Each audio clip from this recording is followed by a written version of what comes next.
सौभाग्य महाराज दशरथ को नहीं मिला कि मृत्यु के समय भगवान के हाथ में होते दशरथ जी। जैसे पिता की मृत्यु हो रही हो और पुत्र पास में हो, और सबसे बड़ी बात तो यह है कि चारों में से कोई एक भी नहीं था। राम लक्ष्मण भरत शत्रुघ्न दशरथ जी की मृत्यु के समय क्यों भाई चारों भाइयों में कोई भी नहीं था। अच्छा, केवल हाथों में लिए थी कौशल्या जी, कौशल्या जी लिए थी हाथ में, पत्नी पति को हाथ में लिए और प्राण छूट रहे हैं। चलिए परिस्थितियां हैं, कुछ भी है, लेकिन ये सौभाग्य दशरथ जी को नहीं मिला। कहने का तात्पर्य मेरा ये है। परंतु यहां परिवार का कोई सदस्य नहीं है गीध के पास, हो तो बताओ। अकेला है, वृद्ध है, बस राम राम कह रहा है। भगवान स्वयं चल के आए और हाथ से उठाया है और अपनी गोद में लिटाया है। अच्छा बोलो, ये सारा का सारा सौभाग्य जो दिला रहा है वो कर्म दिला रहा है, और कर्म मानी सत्कर्म। बोलो दिला रहा है कि नहीं? सत्कर्म दिला रहा है। मृत्यु महाराज दशरथ की भी हुई है, मृत्यु गीध की भी हुई है, और मृत्यु बाली की भी हुई है। बाली की भी किष्किंधा कांड आ गया, क्यों भाई? बाली की भी मृत्यु हुई है। लेकिन तीनों की मृत्यु का जो स्वरूप प्रकट हुआ है समाज में, वो कैसा है? दशरथ जी को तो राम जी दिखाई नहीं दे रहे हैं, दशरथ जी के सामने राम जी नहीं है, दशरथ जी के सामने तो भरत जी भी नहीं है, लक्ष्मण नहीं है, शत्रुघ्न नहीं है, केवल मात्र कौशल्या है, मात्र कौशल्या।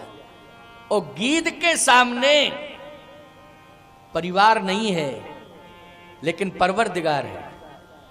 बोलो है परवरदिगार कि नहीं? और सौभाग्य क्या है?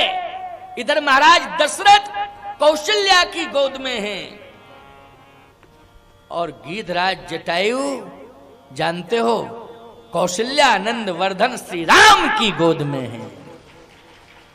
बोलो है कि नहीं? कौशल्यानंद वर्धन श्री राम की गोद में है जटायु जी महाराज। इधर किष्किंधा कांड में आप देखें तो बाली की मृत्यु जब हो रही है तो राम जी गोद में तो नहीं है बाली, लेकिन सम्मुख तो है राम जी। क्यों भाई, सम्मुख है कि नहीं? बाली अपराधी है, अपराध की श्रेणी में आता है, लेकिन सम्मुख है राम जी, तो इतना क्या कम है? क्यों? कारण क्या है? कारण एक है भैया, बाली अपराधी तो है, लेकिन मरने के पहले उसने अपराध स्वीकार कर लिया है, और अपराध स्वीकार कर लिया और कह ये रहा है कि अब मैं जीवन में कभी अपराध नहीं करूंगा। वैसे अपराधी अगर पकड़ जाए तो फिर वो यही भाषा बोलता है कि अब मैं अपराध नहीं करूंगा। क्यों? अपराधी पकड़ जाए तो फिर भाषा यही बोलता कि अब मैं अपराध नहीं करूंगा, मुझे सजा मत दो। अदालत में भी यही कहता है कि मैं अपराध कभी नहीं करूंगा, अपराध किया लेकिन अब नहीं करूंगा, मुझे सजा मत दो। लेकिन प्यारे, वो कहता भले ही है, लेकिन अगर उसे छोड़ दिया जाए तो पुनरावृत्ति फिर करने लगता है। बोलो करने लगता है पुनरावृत्ति की नहीं? कितने ही अपराधी जेल से छूट के भागे और फिर उन्होंने घटना को अंजाम दिया। बोलो जेल में बंद हैं, अपराध की सजा भोग रहे हैं, लेकिन मौका पाया तो भाग निकले और फिर बड़ी से बड़ी घटना को उन्होंने अंजाम दिया है। इसका मतलब है कि अपराधी कहता जरूर है लेकिन परिवर्तन नहीं करता, लेकिन बाली ने परिवर्तन किया। और उसका प्रमाण क्या है? प्रमाण यही है कि बाली जो है ये कहता है कि मैं जिंदा नहीं रहना चाहता, और ये भी मैं आपको वचन देता हूं कि आप जैसा मैंने कर्म किया है कर्मानुसार मुझे वही सजा आप देना। और ये भी मैं आपको वचन देता हूं कि मैं अपराध की पुनरावृत्ति नहीं करूंगा, मरने के बाद भी किसी भी योनि में जाऊं, लेकिन अपराध को अंजाम नहीं दूंगा, अपराध को स्वीकार नहीं करूंगा। और अपराध जितने भी किए हैं उसके कर्मानुसार मुझे जो भी योनि 84 लाख योनियों के अंतर्गत मिल रही हो उसी में आप मुझे भेज रहे हैं। लेकिन गीधराज जटायु क्या कह रहे हैं? गीधराज जटायु कहते हैं, हे प्रभु मैं इसलिए नहीं मर रहा था। क्यों? क्योंकि मरत न में रघुवीर, बिलो के तापस भेष बनाए, चाहत चलन प्राण पावर, बिन सिय सुधि प्रवहि सुनाए। केवल सीता जी की सुध सुनाने के लिए जिंदा हूं कि आपको सीता जी की सुध सुना दूं, इसके बाद मर जाऊं, केवल इसलिए जिंदा हूं। सावधान, मौत को रोके हुए है। मौत को, भीष्म पितामह को इच्छा मृत्यु का वरदान मिला था, लेकिन 6 महीने तक मौत का इंतजार करते रहे। कहे वो भी तो रोके थे मौत को। इच्छा मृत्यु का वरदान था क्योंकि उत्तरायण सूर्य का इंतजार कर रहे थे ना। किस सूर्य का इंतजार कर रहे थे? उत्तरायण सूर्य का। ऐसी मान्यता है मुक्ति मिलती है उत्तरायण सूर्य में। मैं एक बात कहता हूं, जिसके सामने भगवान ही खड़े हो, वो भगवान के सामने मर जाए तो क्या उत्तरायण क्या दक्षिणायन? जल्दी बोलो क्यों? जब भगवान ही खड़े हैं तो फिर उत्तरायण दक्षिणायन देखोगे? भगवान आ गए सामने, सम्मुख हो, मृत्यु हो जावे, बस मुक्ति ही मुक्ति है। अच्छा, दूसरी बात यह है कि मरने से क्यों डर रहे कि मुक्ति नहीं होगी? इसका मतलब है कहीं ना कहीं कर्म बिगड़ा है, तभी तो डर रहे हो मरने से। और दक्षिणायन सूर्य में तुम्हारे ऊपर प्राणघातक हमला हुआ है, अर्थात तुम जिंदगी मौत की लड़ाई लड़ रहे हो, लेकिन मुक्ति के लिए उत्तरायण सूर्य का इंतजार कर रहे हो। तो सीधी सी बात यह है कि मुक्ति में संदेह पैदा हो गया है, इसलिए आप दक्षिणायन सूर्य में नहीं मरना चाहते, उत्तरायण सूर्य का इंतजार कर रहे हो। सीधा सा अर्थ ये निकल के आ गया। डर रहे हो कि हमें मुक्ति चाहिए, मुक्ति मिलेगी उत्तरायण सूर्य में, जबकि मुक्ति का सीधा तात्पर्य है सन्मुख हो जी मोय जब वही जन्म कोट अज्ञात है, तब वहीं भगवान के सामने मर जाओ, इसी में मुक्ति है। लेकिन प्यारे भय क्यों है? इसलिए भय है कि समाज में भीष्म ने नारी का अपमान देखा है। देखा कि नहीं देखा? द्रौपदी का अपमान देखा भरे समाज में।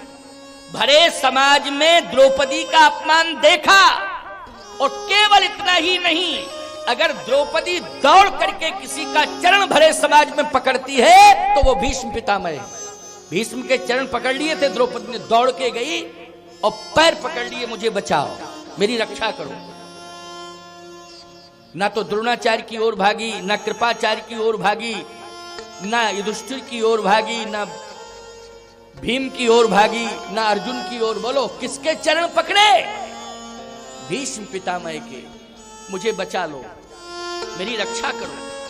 इतना सब होने के बाद भी नारी का अपमान देखते रहे भीष्म, आंखों से आंसू गिरते रहे, लेकिन 2 शब्द दुर्योधन और दुशासन से ललकार पूर्वक नहीं कहे, खबरदार, मेरी आंखों के सामने ये नहीं हो सकता है। ये अवसर चूक गए भीष्म, बस अवसर चूके तो सारा का सारा पुण्य पाप में परिणत हो गया। और इतना परिणत हुआ, इतना परिणत हुआ प्यारे, कि 6 महीने तक पड़े पड़े रोते रहे और दुनिया को बताते रहे कि मैं अभी मर नहीं पा रहा, मर नहीं पा रहा।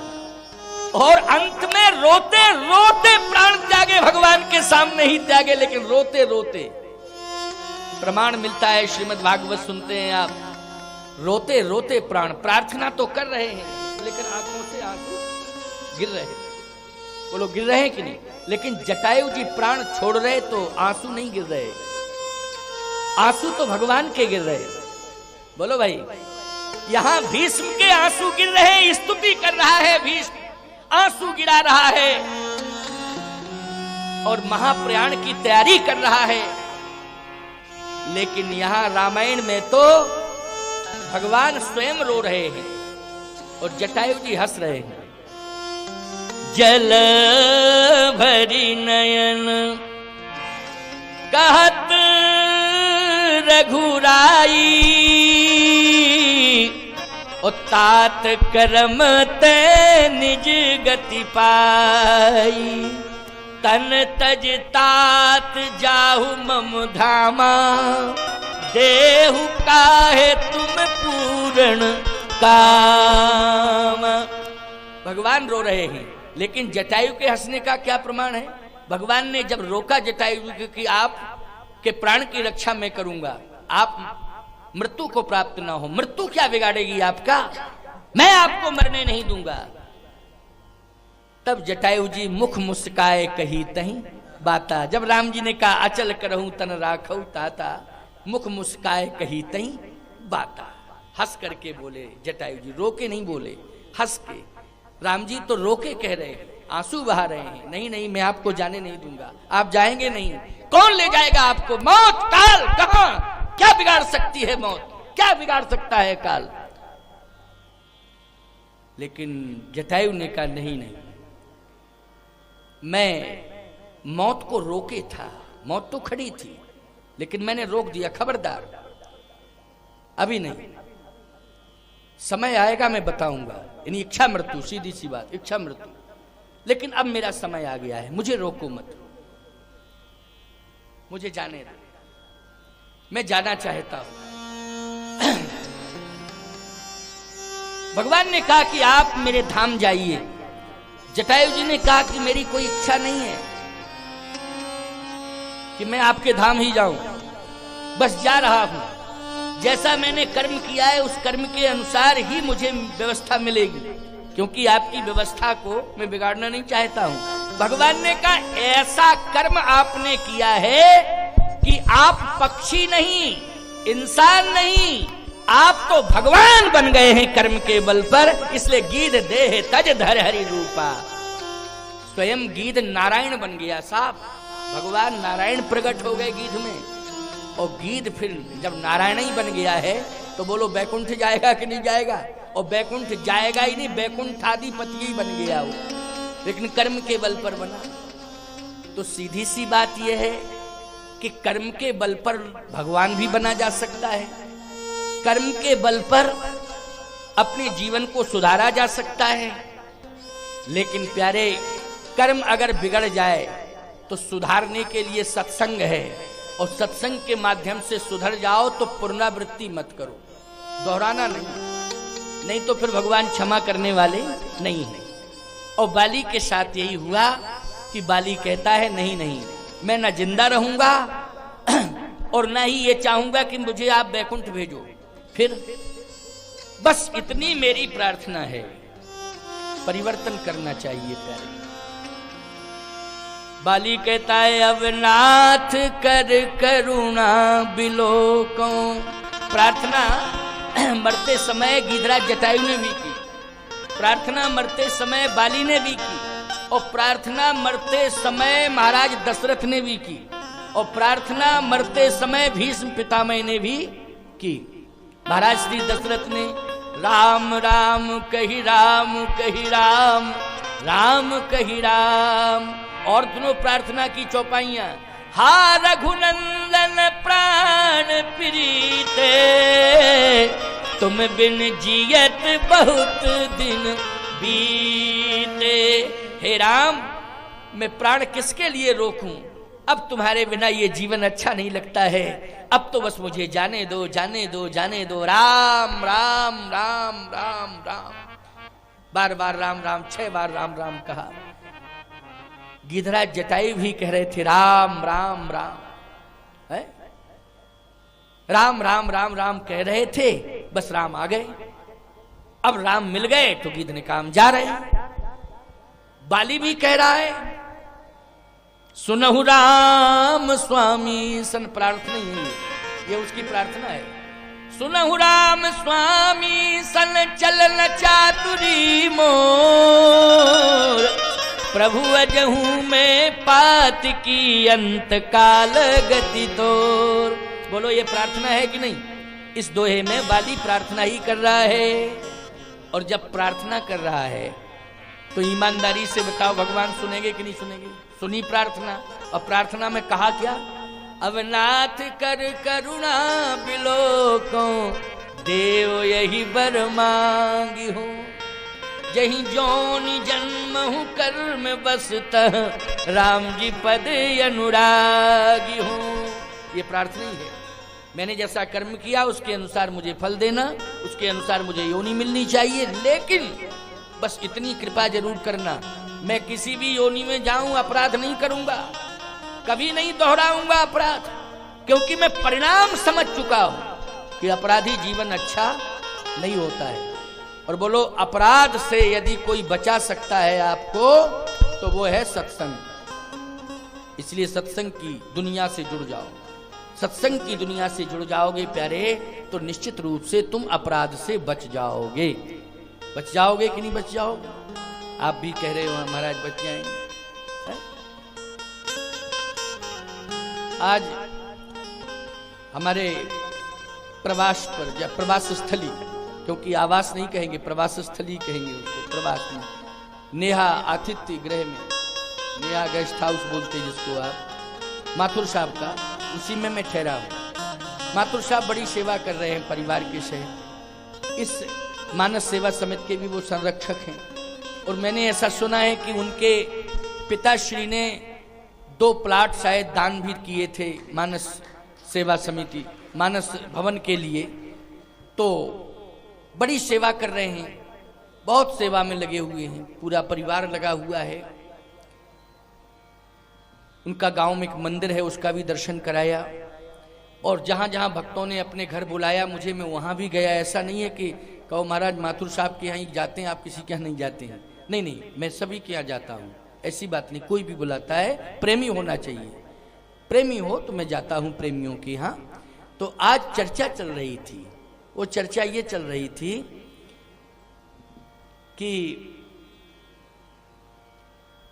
ये बैठा है सीटू, ये कह रहा था कि 15 साल वाला मैं सीटू नहीं हूं महाराज जी, अब मैं आपका सेवक बन गया हूं सीटू, मैंने बदल दिया है। लेकिन कोई बात आई, बोले लोग मजबूर न करें मुझे।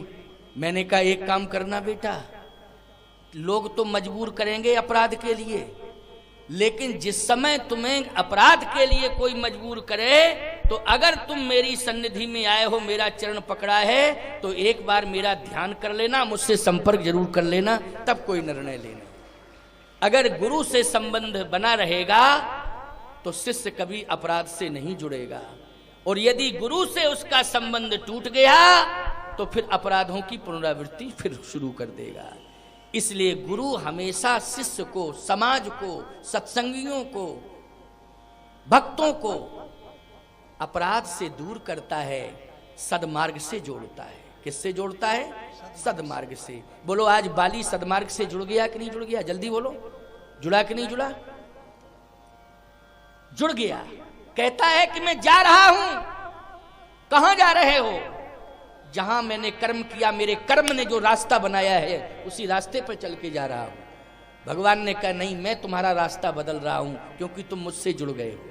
देखा आपने भगवान क्या बोले? नहीं नहीं, कर्म ने जो रास्ता बनाया है उस रास्ते पर मैं तुम्हें नहीं जाने दूंगा, क्योंकि तुमने संपर्क मुझसे जोड़ लिया है, इसलिए मैं तुम्हारा रास्ता बदल रहा हूं।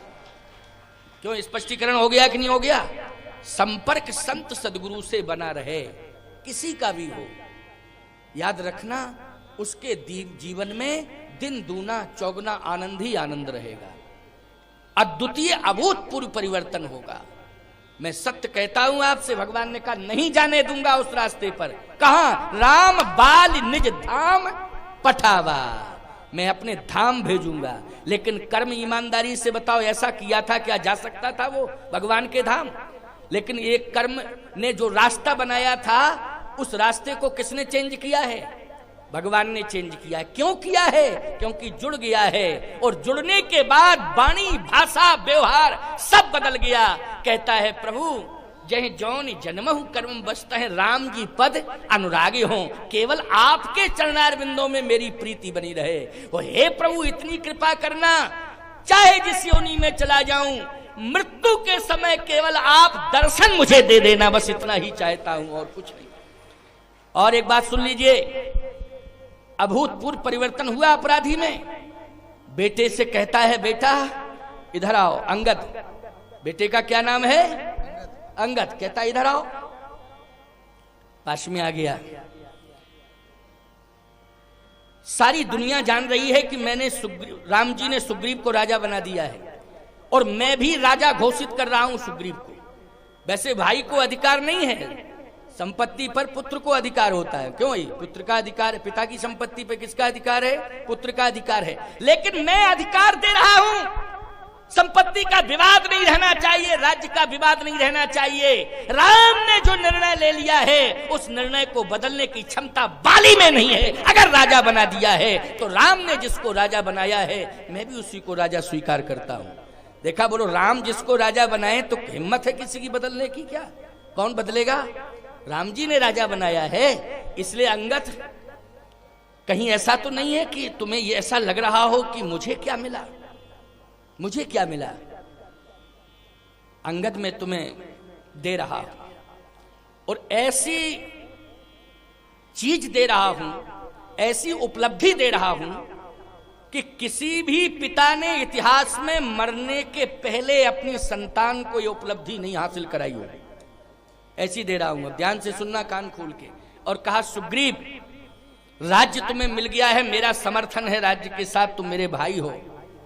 लेकिन मरने के बाद कहीं दुनिया ये ना कहने लग जाए कि राम ने सुग्रीव को स्वीकार किया था, बाली ने नहीं किया था। ये भी दुनिया कह सकती थी। लेकिन आज वाल्मीकि रामायण के अनुसार आज मैं तुम्हें स्वीकार करता हूं, हृदय से स्वीकार करता हूं।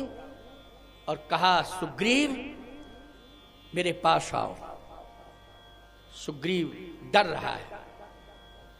भगवान ने कहा, डर क्यों रहे हो? बुला रहा है तो जाते क्यों नहीं हो?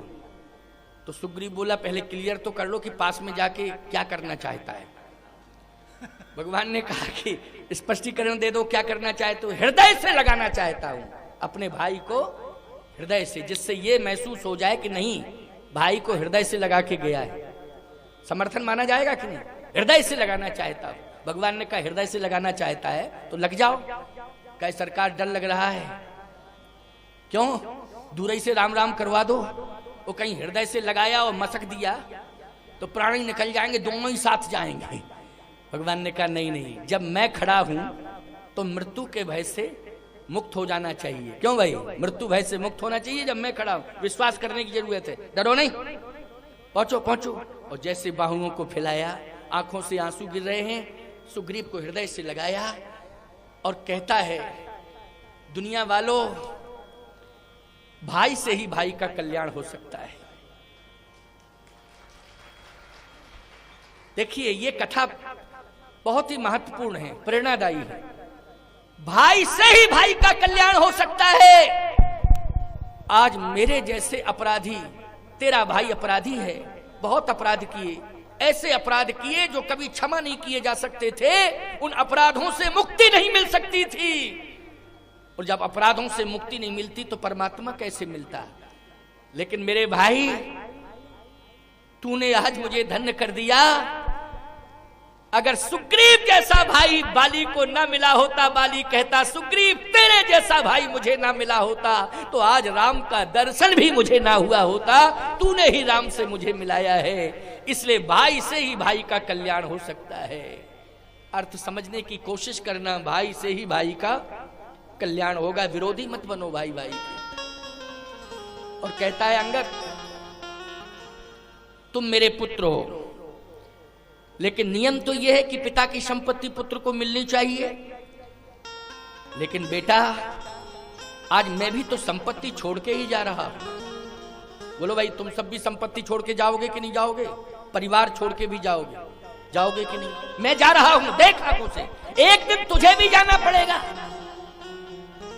तू राजा बन जाता तो तुझे भी जाना पड़ता, छोड़ के वो जाना पड़ेगा। सुग्रीव भी जाएगा, ये नियम है, सब जाएंगे। संपत्ति किसी के साथ नहीं जाएगी। मैं संपत्ति छोड़ के जा रहा हूं, तुझे भी संपत्ति छोड़ के जाना पड़ेगा।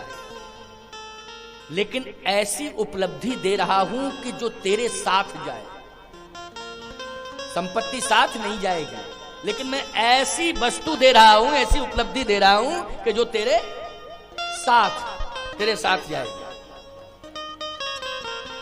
क्या है देने के लिए? कि आप मेरे पास आओ।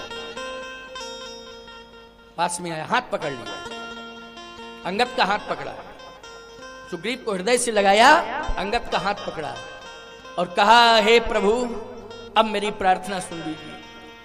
यह तनय मम सम विनय, मेरी प्रार्थना है। और सुन अंगद, आज तक कोई पिता नहीं कर पाया जो आज मैं कर रहा हूं तेरे साथ।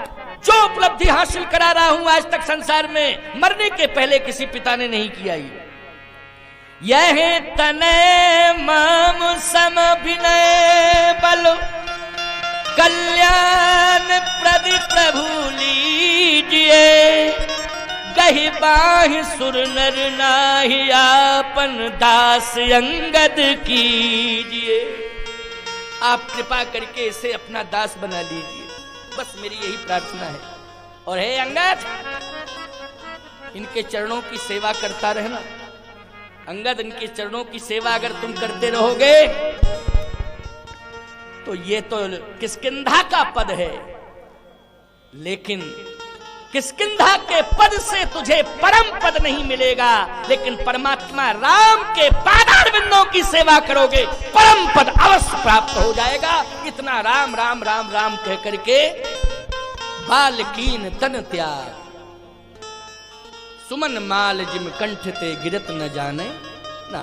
राम राम राम राम कह करके महाप्रयाण किया।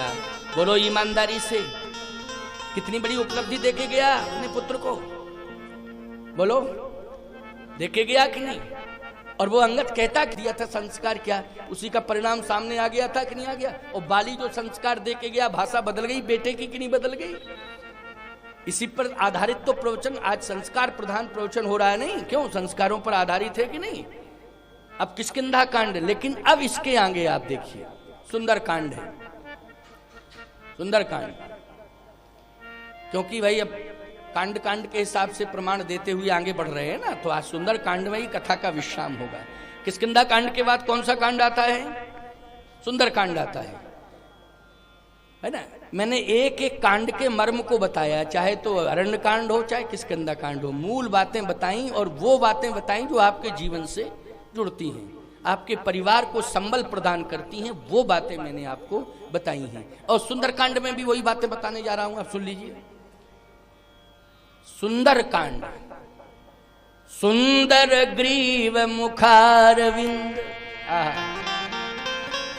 ये मुखारविंद है भगवान का, सुंदर। इसका नाम है सुंदर कांड। जैसे बाल कांड, 7 कांड है, चलिए पहले तो 7 कांडों के नाम सुन लो।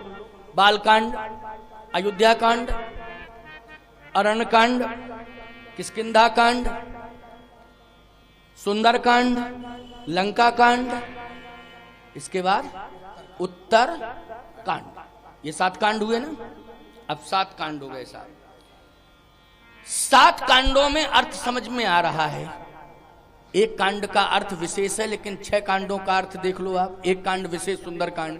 बाल कांड भगवान की बाल लीला से संबंधित है। और बाल लीला क्या है? जन्म से लेकर के विवाह तक। बोलो ये बाल लीला होती है कि नहीं? पहले के जमाने में बाल विवाह होते थे, तो विवाह तक बाल लीला होती थी बाल लीला की, बाल लीला। तो ये बालई कांड है वास्तव में। लेकिन अयोध्या कांड, अयोध्या में एक बहुत बड़ी घटना घटी और उस घटना क्रम में अयोध्या के राष्ट्रपति को मरना पड़ा। बोलो भाई। और राम को अयोध्या छोड़ करके चित्रकूट जाना पड़ा। भरत जी ने अपनी मां का त्याग किया इस कांड में। बड़ी बड़ी घटनाएं घटी अयोध्या कांड में, घटी कि नहीं घटी? तो अयोध्या से संबंधित जो घटनाएं घटी, सबसे ज्यादा अयोध्या से संबंधित घटनाएं घटी, इसलिए इसका नाम क्या हो गया? अयोध्या कांड। क्योंकि अयोध्या से संबंधित, दशरथ जी अयोध्या के सम्राट, कैकेयी जी अयोध्या की महारानी, राम जी अयोध्या के राजकुमार, भरत जी अयोध्या के राजकुमार। लेकिन राम जी चले गए, पिता के प्राण निकल गए। इधर भरत जी आए, माता जी का त्याग कर दिया। बोलो ये घटनाएं घटी कि नहीं घटी? यद्यपि इसमें भरत पयोधि गंभीर, मत प्रगटे सुर साधु हित कृपा सिंध रघुवीर, आदि आदि। भरत चरित्र का तो बहुत विस्तार है, बड़ी महिमा है। लेकिन अयोध्या से संबंधित मैं कहता हूं, भरत की महिमा भी अगर है विशेष रूप से अयोध्या कांड में, तो भरत अयोध्या के संत हैं, अयोध्या के राजकुमार हैं, इसलिए महिमा बड़ी। बोलो बड़ी कि नहीं? तो अयोध्या से संबंधित जितनी बड़ी से बड़ी घटनाएं प्रघटनाएं हुई हैं वो अयोध्या से संबंधित, इसका नाम अयोध्या कांड है।